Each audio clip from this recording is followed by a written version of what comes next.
will be a little bit late, so he asked me to, as Vice President, just to cover the introductions for tonight and welcome everybody here tonight. So I'm glad to do that. It's great to see a lot of new faces and attendees here tonight. So before you leave tonight, would you please convey your email address to Bob Lytle so we can put you on our mailing list? That'd be great. That Bob asked me to bring to your attention would have been the Military Museum is sponsoring the speaker Megan Kate Nelson on Sunday afternoon at 2 o'clock on May the 19th. Megan Kate Nelson has been a speaker before our Civil War Roundtable on many occasions. She's an outstanding writer. As a matter of fact, her book prior to the book she'll be speaking about, Saving Yellowstone, her previous book finished second for the Pulitzer Prize. About 2 years ago. So she's an outstanding writer. So that's Sunday, May the 19th, right here at the Military Museum. And I also want to bring to your attention the event we sponsor annually at the Rural Cemetery in honor of New Bedford area Civil War veterans. We have an outstanding program. We had a great attendance last year at the Rural Cemetery. It's going to be on Saturday morning, 9 a.m., May the 25th. The city of New Bedford has been a real help in terms of helping with the logistics, and even this year furnishing the mayor. The mayor will deliver the keynote address. He was outstanding last year, very thoughtful remarks, and Mayor John Mitchell will be our keynote speaker. So let's see what else I have here. So before I call upon Joe Michaud to introduce our speaker tonight, I had a couple of trivia questions for you. I'm only the trivia guy here with our organization, so a couple of trivia questions just to get us warmed up. Can anyone name the first American president not born in one of the original 13 colonies?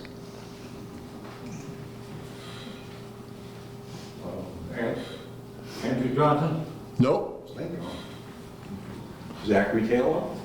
Nope. What do you think, Bob? I have 0. John Quincy Adams? Lincoln? Nope. Lincoln is the first American president Oh, not really? born in one of the original 13 colonies.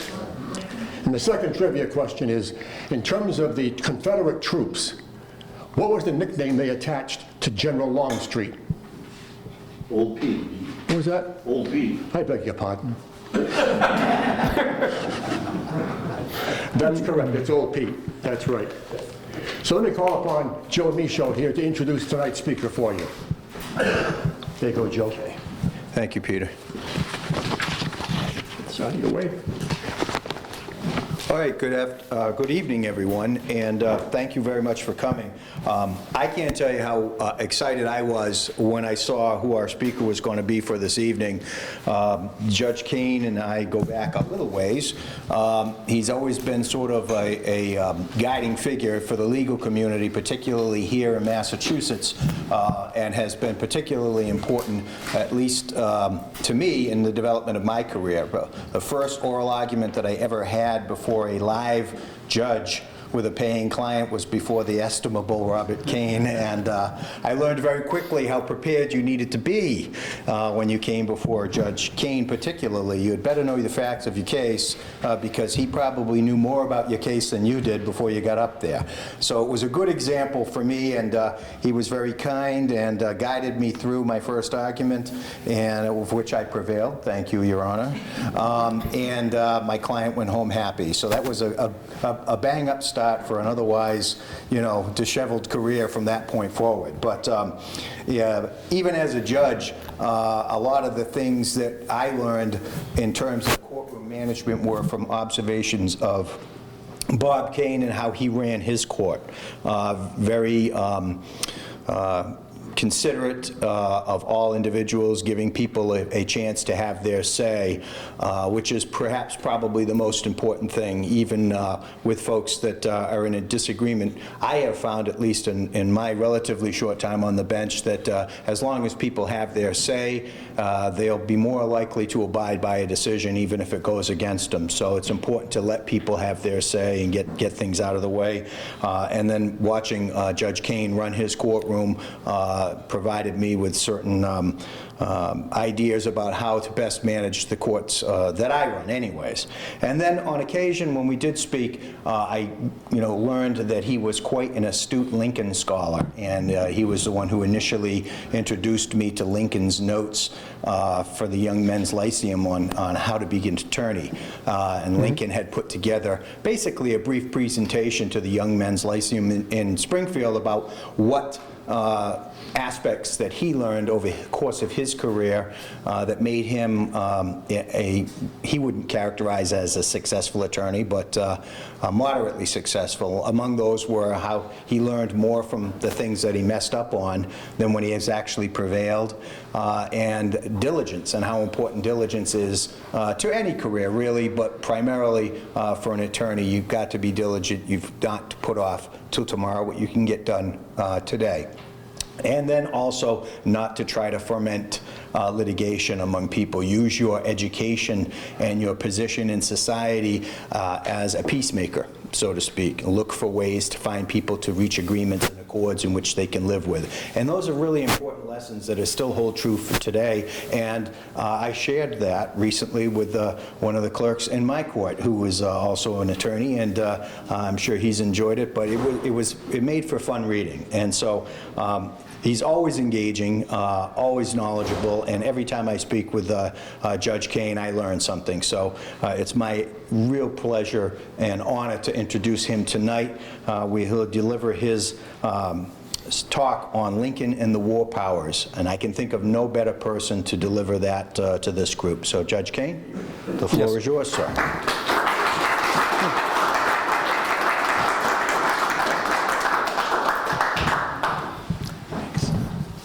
I am not one for technology.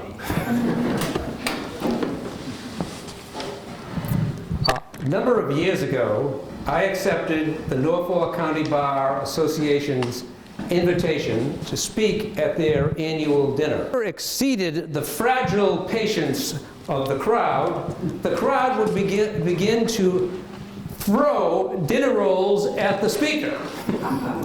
One time, the speaker was a member of the Supreme Court. I asked my colleague, I pled with my colleague to give me some advice on how I could get through this event. He said, be brief, be bright, and be gone. And let me touch upon brevity. Lincoln, who was, I think, a transcendental figure in American history, once said, you've got to cut the fat off of the bone. So true it is that if you take away those words, those sentences that are extraneous, you will have the meat that you wish to provide, in this case, the audience with. Now, because I am much less a figure than Lincoln, I may add some extraneous remarks to my statement tonight. Tonight, I'm going to talk with you about a fascinating subject, which is the presidential war powers and the rule of law. And there's a tension there between the war powers, which can involve the suspension of habeas corpus, and the conduct of a war, and the maintenance of liberties. And to understand this tension, to understand what can befall people during a war when there is a suspension of civil liberties, think about the Japanese internments. 120,000 Japanese put into camps and kept there for much of the duration of the war.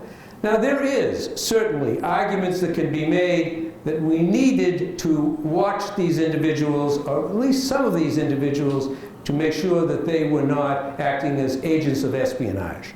But it was overkill. There can be no question of that. You cannot do something that is not necessary. And I suggest to you that that was of a magnitude of harm that wasn't necessary. There's, in any war, people who come forward who speak the truth. James Garfield. Does anyone remember him? He was a soldier in the Civil War. He was later the president of the country. And he said these words, "Our leaders must be attentive that the voice of the Constitution not be lost during the time of war." Garfield spoke those words during the Civil War. Today, I want us to consider how President Lincoln responded to the question of war powers and the maintenance of civil liberties. And I say this to you, in my view, there was no more restrained president in terms of the loss of civil liberties than Lincoln.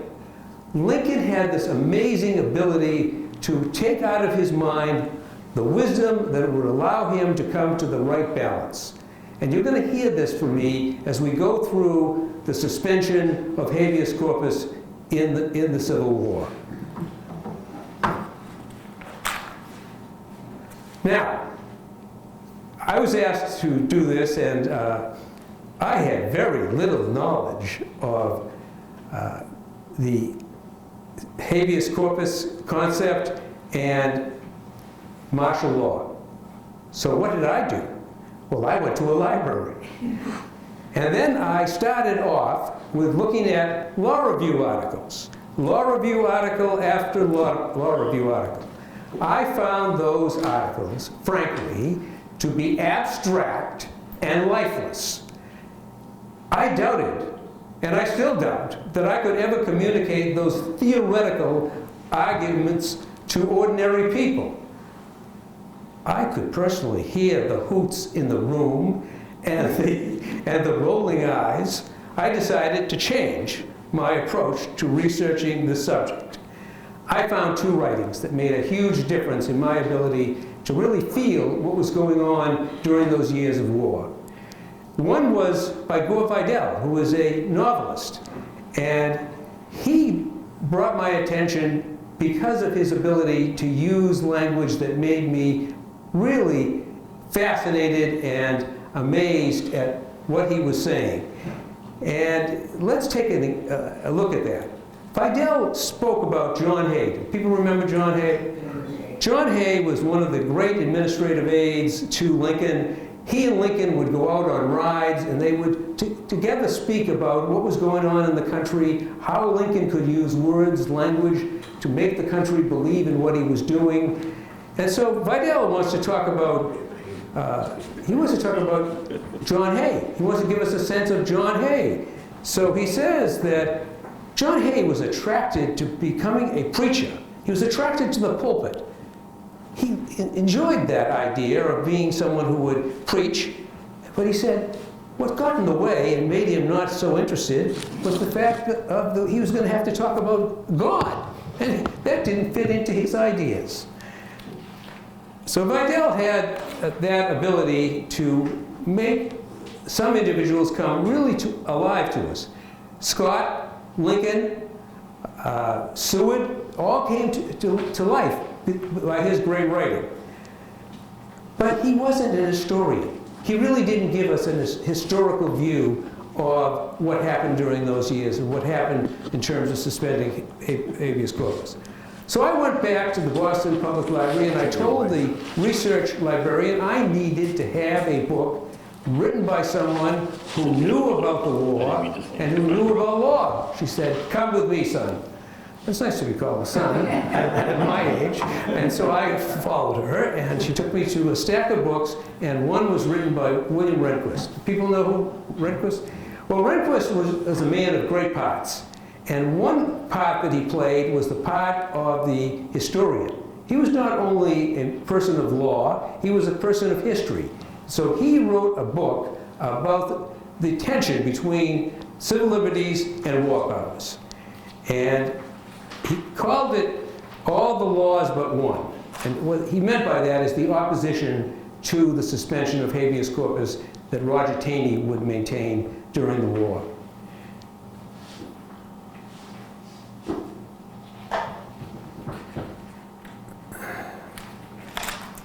Now let's turn to habeas corpus and let's look at what is the meaning of habeas corpus, where does it come from, and what did it mean during this Civil War? In 1686, Cotton Mather, he was a clergyman. He was from Massachusetts. He was a legendary clergyman. He was a great speaker, eloquent in his presentation of language. And this is what he said to his congregation in 1686. He said to them, "We are slaves without the Habeas Corpus Act." What was he talking about? He was talking about England. He was talking about England. He was talking about despotic powers held by the king and queen who abused citizen after citizen for mere caprice. They just did it out of their own desire. They didn't do it because it was necessary, but they wanted to show who had the power. And we're going to see this in this case. Cases are the best way to teach because they're real, they have facts to them, they have human beings to them, and they teach us about concepts such as habeas corpus. Habeas corpus taken in and of itself is vague. Now, let's see how it comes about. Habeas corpus is enacted in England to give people a sense that there are going to be limits, that there's going to be a rule of law, that the king and queen are not, through their ministers and agents, going to be able to do everything they want. So we have this case, and this individual is named Halyard. Now, how many people have ever heard the name Halyard? Well, in England, that was not an uncommon name. And Halyard was detained, meaning he was put under bars. And he then demanded habeas corpus petition, which means you're immediately delivered before an official, and the official is going to demand of the person who has your custody why. He's going to have to answer why. Well, he comes in front of the judge, and Halyard is accompanied by his keeper, who was a man, I love the name, Walshingham. And let's listen carefully to what Walshingham says. The judge says, why do you have this man under key? And he says, "I, Walshingham, sir, am the principal military secretary of Her Majesty's household, and the prisoner was committed in my order." Nothing more, not a word of what law, what ordinance he's holding him on. He just looks at the person, the judge, and says, "That's why." The judge says, "Free the man." See, so that is a great example of what habeas corpus is. It is a demand for restraints. It is a demand that you answer to the question of why you're doing something which is taking a person's liberty. And Walshingham fails the test because what's he relying on? He's relying on status. He, Walshingham, the secretary, he says, "I have the power, you don't have the power." And the rule of law is to take that away and to replace it with the need to justify why you hold someone. So that's the case of Walshingham, and Halyard's released. And so that's, what does that do to the community that Halyard comes from? It speaks to why they adore habeas corpus. And you're going to see that in America in a few years. I mean, back then. Charles I, who was despotic, there's no question, he was a tyrant. He becomes king, and he arrests people, detains people, keeps people because he wants to do it. That's essentially what he's doing. There's no real justification to what he's doing. So Parliament enacts the Petition of Right, and this requires, and this is a gigantic step in the right direction, that the king has to answer. Not simply that a secretary has to answer, but the king has to answer why he's holding a person. Well, Charles I, he doesn't want to take that on. He doesn't want to have to justify anything. Why should he? So he now manipulates the law. He takes the prisoner and imprisons him under the Star Chamber law. And that is basically extra-legal, illegal detentions of people. But in this period of time, there's another case that comes up that is historic. There's a James Somerset. He's an African man, and he comes before Judge Mansfield, and the Lord Judge Mansfield sets him free because there's nothing under positive law to keep him. So it tells us, once again, that this is becoming a very strong weapon for people to assert questions of legitimacy to their keepers. And it's in this vein that we find great support in America for habeas corpus. Habeas corpus is first addressed in America in the case of ex parte Bowman. And in that case, there are two individuals, Eric Bowman and Samuel Swadow, who are arrested. And they're being detained as accomplices in the Aaron Burr conspiracy to take parts of America, if not take all of America. And they're brought in front of a judge. The judge looks at the charging document. It's defective. It's not sufficient to hold it. The judge releases both men, and they go free, and the disappointed government goes to the Congress and says, we want you to enact a law that will hold them. And what do you think the Congress does? Take a guess. They vote 119 to 31 to uphold habeas corpus. That's a big vote. Because what does that tell you? That tells you that habeas corpus has become so well known in America that the towns, the cities, the people who live in America know what habeas corpus is, and they want it. They don't want to be fearful that they're going to be roused out of bed and held for no reason. That's a great vote for American freedom that was taken during a time of threat, and the threat was Burr and his accomplices. Now we take up Lincoln. When Lincoln took office, the Capitol was filled with voices calling for a Cromwell.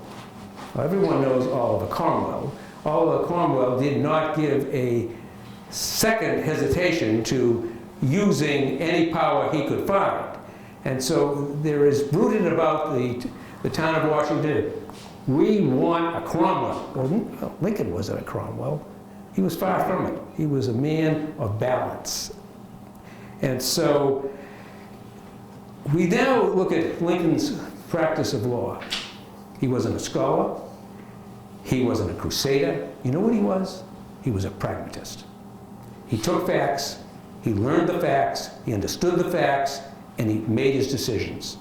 And his mind was always alive to listening to more facts and seeing if they made a difference. And you'll see this in terms of what he's doing, in terms of should we abolish or at least suspend habeas corpus.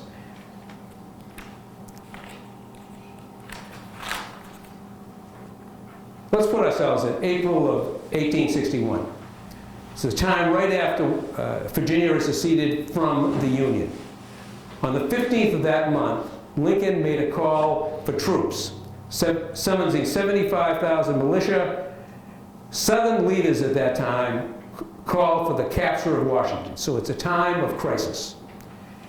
Union troops traveled to Baltimore to board trains for Washington. Historically, Baltimore was a dangerous city, a city of turmoil and violence. It was colloquially known as Mob City.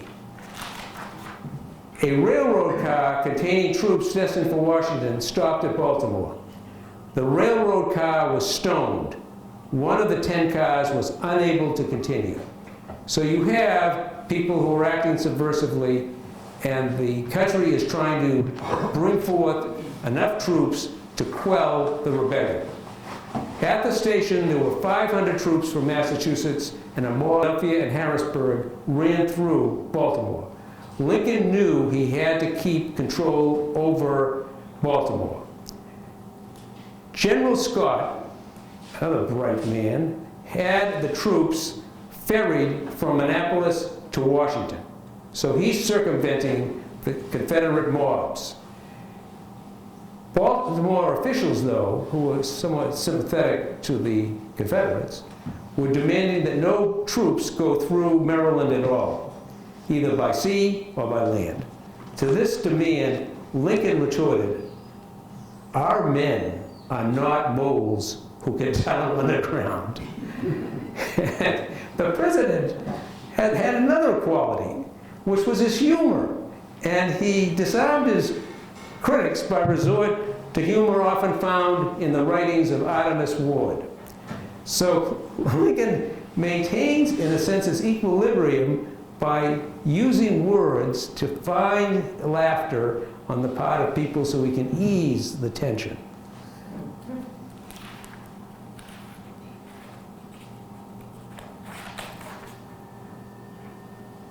At this time, Washington's capital's telegraph lines are cut, and the mail deliveries are sporadic. With Lincoln sitting in this crippled seat of government, Seward arrived at the White House. He urged Lincoln to suspend habeas corpus. As Lincoln hesitated, Seward warned the president that, quote, "perdition was the sure penalty of further hesitation." That's interesting.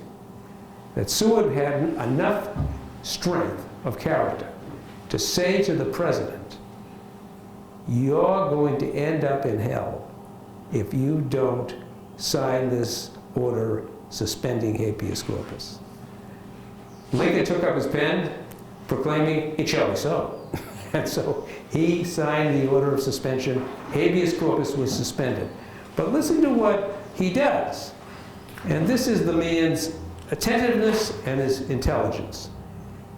He restricts it. He says habeas corpus is now suspended for that area in the vicinity of any military line used between Philadelphia and Washington. He doesn't do it for the whole state of Maryland or the whole city of Baltimore. He's careful. He's careful. He wants to show who? He wants to show, quite frankly, the sympathizers to the Confederate cause that he is sensitive to their needs. And it's a great way to build trust in communities that distrust you. Lincoln, every time I read about Lincoln, I become more entranced with Lincoln as a human being and as a leader. Now we have Roger Taney. Now, who is Roger Taney? Chief Justice of the Supreme Court. He was. And what did he think of what Lincoln was doing? He didn't like it. I mean, this wasn't a question of principle. This was a question of bias.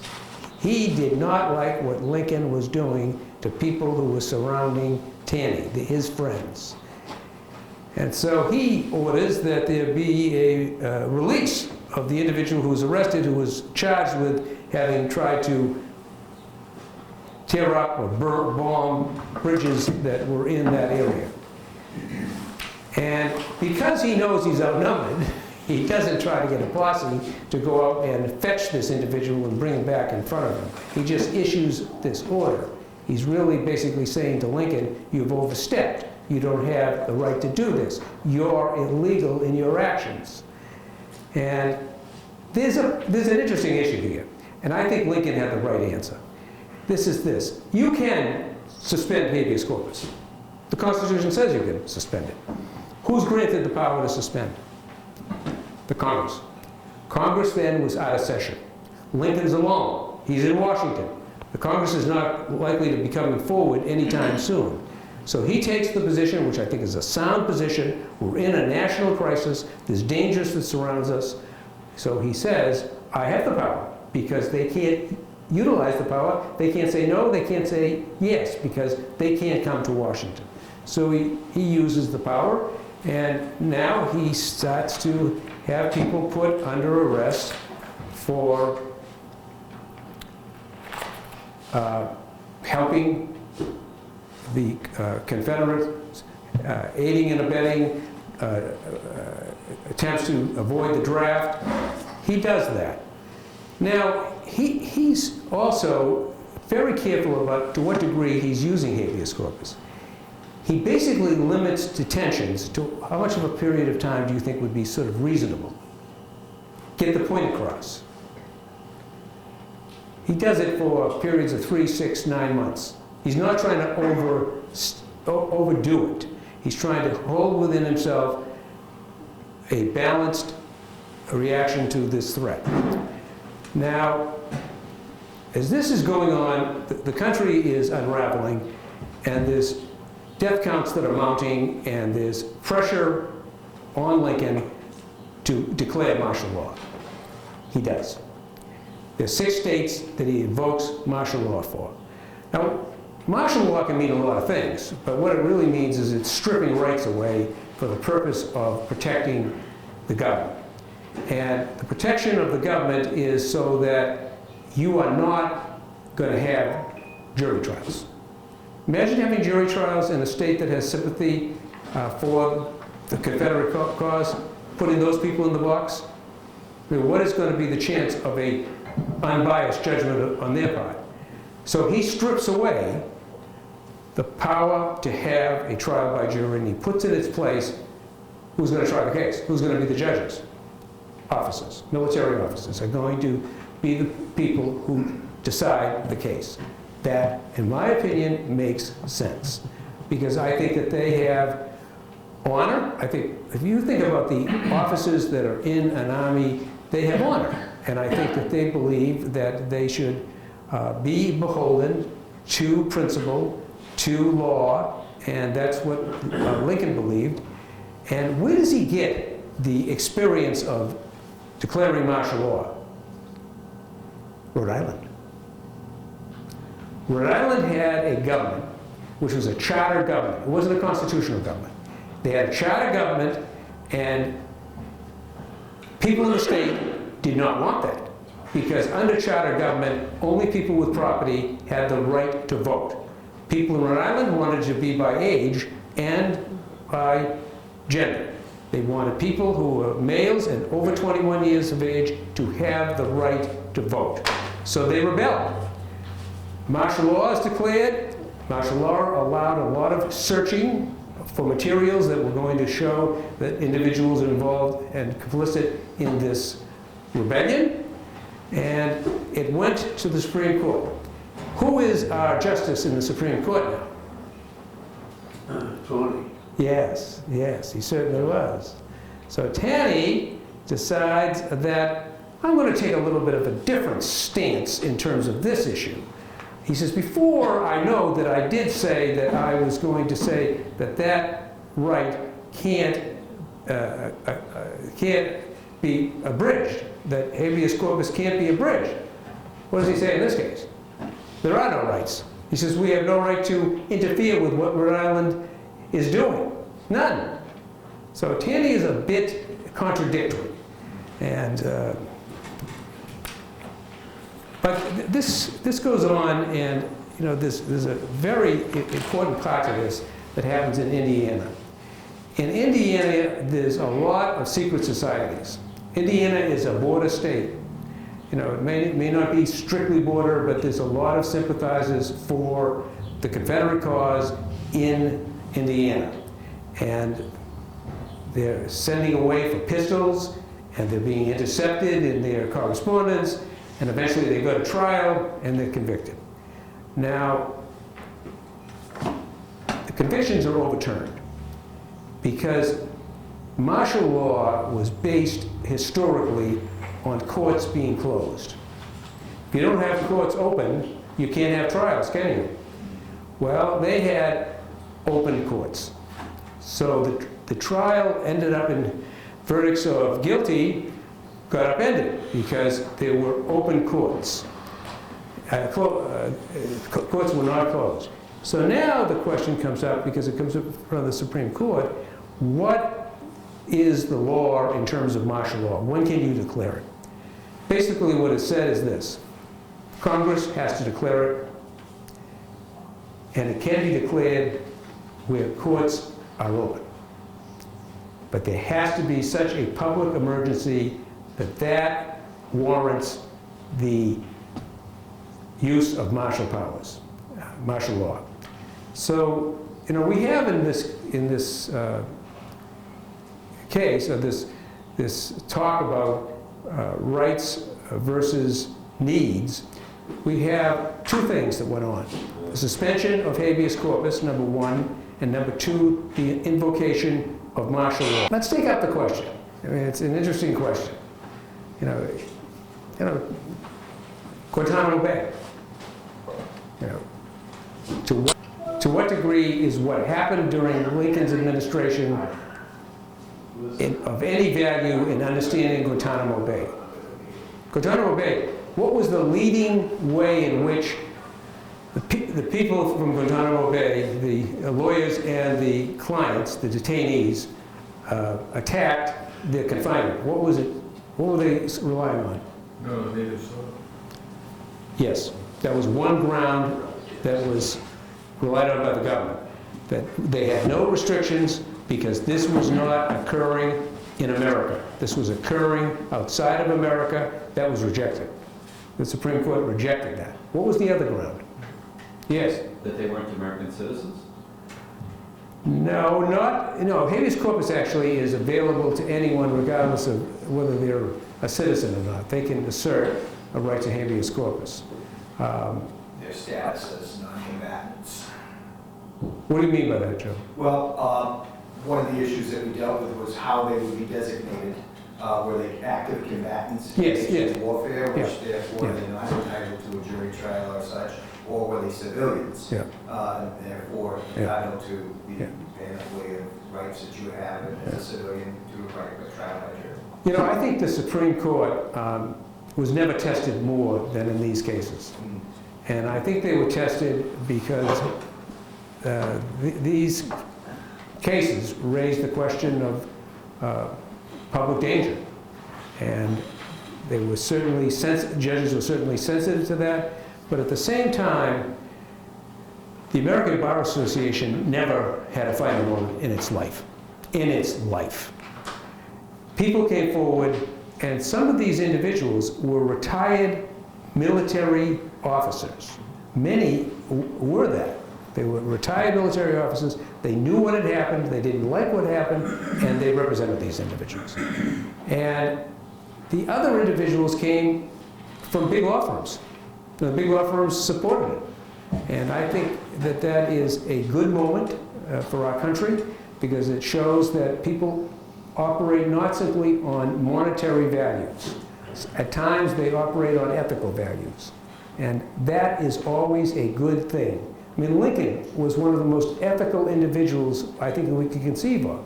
But so were the individuals who went down to Guantanamo. I mean, that was terrible.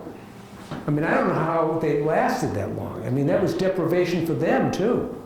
That was very, very miserable conditions to live under. Other things that I can answer. Oh, You're Sure. going to ask a question Yeah. about the treatment of Lanningham, who was arrested. He was a Yes. sitting U.S. Yes. congressman, and one of yeah, my heroes, Burnside, ordered that he be seized yeah, under martial law right. because he was engaging in seditious acts targeting the government by making speeches against the war. Yeah, that's right. So I don't know if your study had anything to do or any review of... No, I mean, I've generally followed Landingham, who was certainly considered by some to be a patriot and by others to be the devil. So he's a complex figure. But, yeah. But they never really resolved the underlying issue with him. They seized him, Yeah. and then Lincoln wanted him to just go away, so he ordered him delivered to Confederate lines, and they pushed him over the line, and I guess he flitted across the South and ended up in Canada. I think Lincoln had a great touch. I mean, I don't think there's anyone who had a better touch. He came up with these solutions at times that were breathtaking.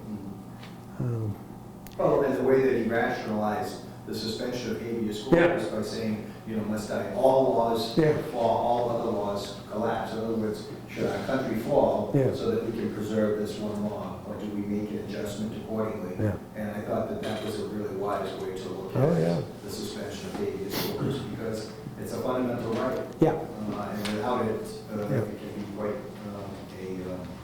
a treacherous society, I would say. Yes, yes, absolutely. Yeah. No. I was actually going to end my remarks with quoting from the best piece of speaking that I've ever encountered, which is Lincoln's Gettysburg Address. I think the country ought to hear it more and more. I think the children ought to hear it at an early age, because this is our country. And those words are so indelible to all of us who hear them. Mind if I use one paragraph from it? Please.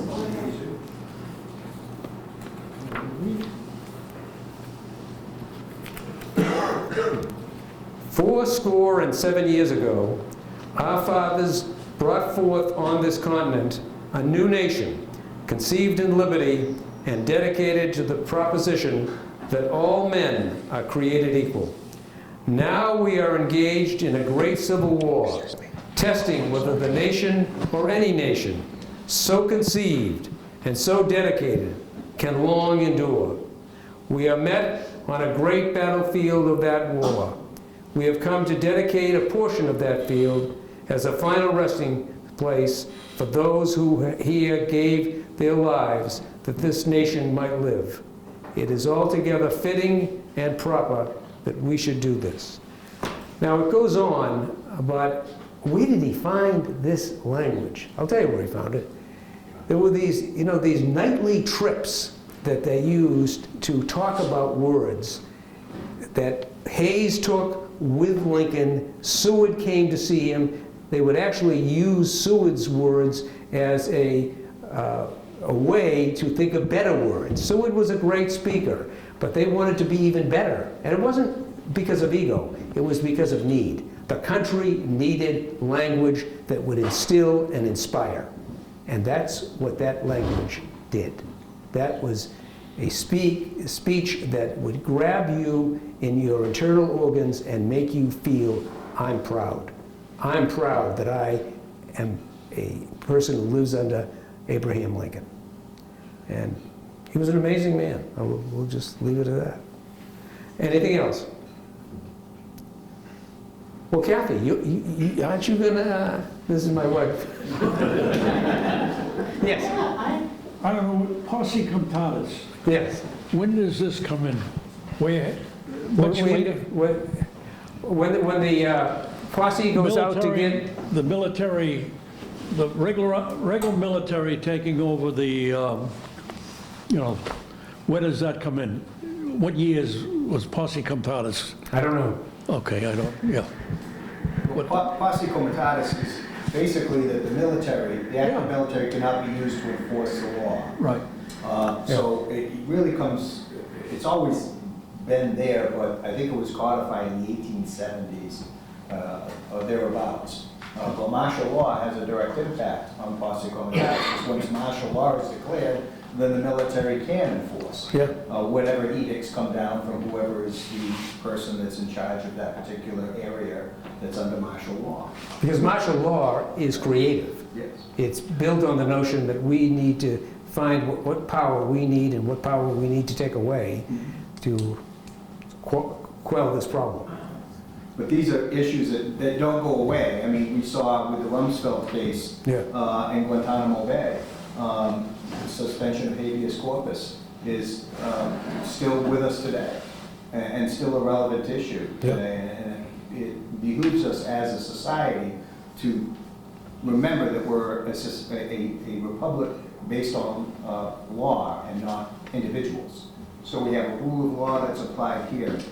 And anybody that's traveled to other areas of the world that don't have a rule of law, it becomes readily apparent what's different about our society and some of these other lesser developed societies in which whoever has the guns makes the rules, and that's it. We don't function like that. And I think that the judges bringing that right to bear here makes it very relevant. What we've discussed tonight is relevant today. Absolutely. Yeah. This is kind of dumb, but would it be relevant to the students that are demonstrating about the Palestinian and Israeli war? You know, it's an interesting question, Kathy, but I hesitate to offer a answer because I think that they believes that we are, I hate to say this, evil. I believe that they really think that we are so wrong in our thinking that we need to be pushed aside. I mean, look at the language they're coming up with. I mean, this notion of basically destroy Israel. I don't understand it. I don't understand it. But it could be relevant if the powers that be declare the area of Columbia University Yeah. to be under martial law. And it's under whoever's the general in charge of the New York National Guard would be the figure who would say anybody caught out after certain hours will be immediately arrested and held indefinitely until a tribunal could be convened in which to make any type of determination of what their status would be and how they would be treated going forward. So it's there. It's still very. But actually, it's an illegal occupation. They are using that area for a encampment, and they do not have the necessary permissions to do that. And so it becomes a little bit easier in terms of removing them from that space, because graduation ceremonies are historically been using that space. Mhm. So, But if there's a breakdown in law and order, that's often what you'll see an executive power do, will declare martial law, at least temporarily, to restore order. And then once order is restored, people are brought before civilian authorities where they are charged accordingly and prosecuted accordingly. And that would be the governor. Generally, yeah, it would be, but I don't know if the mayor would call the governor and ask for a declaration of martial law if it got out of control. And we've seen it in our history before. but martial law is fairly hazy. But one thing is said in these cases is that you have to have Congress approve it unless there is such an emergency that you have to act independently. Did habeas corpus have any effect on the slaves? Well, they did in England, but England was far more advanced than we were. Habeas corpus was used to release Somerset, who was a black slave. And that was way back. But it didn't in the United States? No, I don't think so. Yes? In theory, how long can Guantanamo operate the way it is? It's practically down to nothing. Until they all die that are there? I think there's very few that remain that haven't been accepted by 22. other countries, released. But I think it may be close to 10 people. I mean, there are certain people that they are going to continue to refuse to release. They are that Right. concerned about what would happen if those individuals released. But that's a pretty small number, I believe. Yes, Jerry? Hi, Judge. I had a question that was, did Hoover, if you know, because I don't, did he actually declare martial law when he used MacArthur to disperse and expunge the veterans from the mall? When I say the mall, I mean, the Washington Mall. The veterans who were complaining because they hadn't, my memory is because they hadn't been paid Yeah. for their service for the in the First World War. Now, do you remember when MacArthur, not that you remember, but I mean historically, when MacArthur actually led troops in there Yeah. to expunge those veterans from the encampment?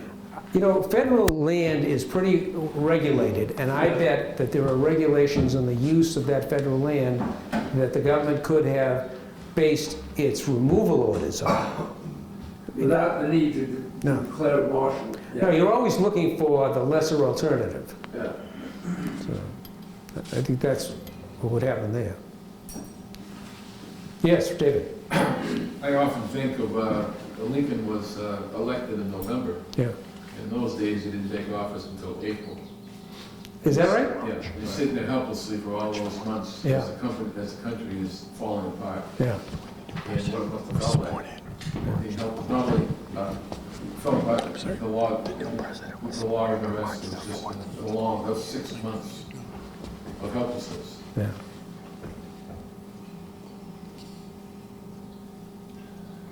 Yes? Back to Guantanamo. No, I don't want to go back. Could they bring new people there? What's that? Could they bring different people there now? Let's No, say there's, they could bring them. As to whether or not they were acting lawfully is another question. I mean, force is always possible. wow. A lot depends on the designation. Yeah. If you're designated as an enemy combatant, That's you right. can be held until the cessation of Yeah. hostilities. Yeah. The war on terrorism is still continuing to this day. So if you are a soldier who's designated as a combatant engaged in terrorist activities, you can be held until the war of terrorism on terrorism. But they're entitled to meaningful reviews. And I think that those meaningful reviews would have a lot of weight to them. And I think that they would be equipped. I mean, in the beginning of Guantanamo, the government took the position that attorneys could not come to Guantanamo. And so they were left without lawyers. Now, if people were arrested or detained, they'd be given lawyers. They'd have to be given lawyers. And the precedent of Guantanamo cases. So I think the bulk of individuals that were in Guantanamo were seized in Afghanistan. Yes. And in the Middle East. And so they were designated as combatants. And that was the Rumsfeld case that went before the Supreme Court was, okay, who makes the final determination as to what you're designated as? And that's where they came up with this punch list of things, where they're wearing uniforms, where they're engaged as a group, where they're under some centralized command authority, or where they just people out throwing bottles in Molotov cocktails or such. So it's very important what you're designated as, and that's how you'll be treated going forward. But that was a very important case, and it, like I said, brings habeas corpus right into our living rooms today. So it's very much with it. A part of our What they did, though, habeas corpus became a card for all grievances. So the Congress understood that the courts were being saturated with habeas corpus petitions. So they said, we're going to say that habeas corpus certainly has an existence, but it pertains to detentions, not to trials. Trials will be handled in the normal appellate process. Thank you. Thank you.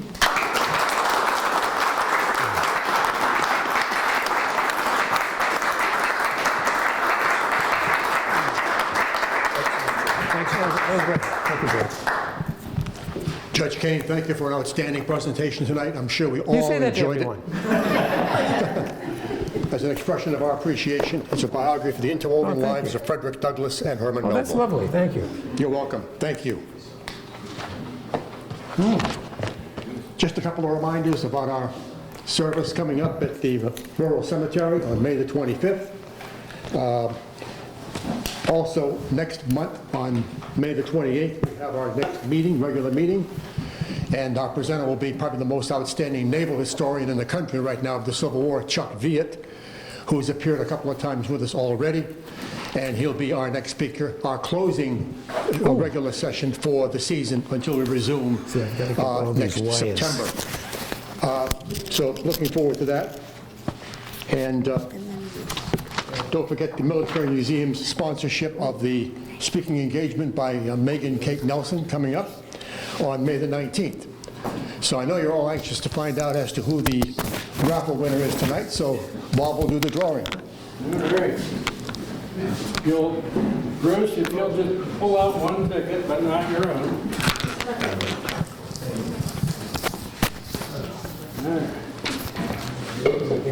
And by the way, I have put on chairs the current issue of Flag Bearer for you to perhaps give to a friend for the next meeting in May. So please take one with you and give it to a friend. Also, I see some new folks here in the audience. If you're not on the email list for the flag bearer, please see me tonight, and I'll be sure to put you on the next issue of Flag Bearer.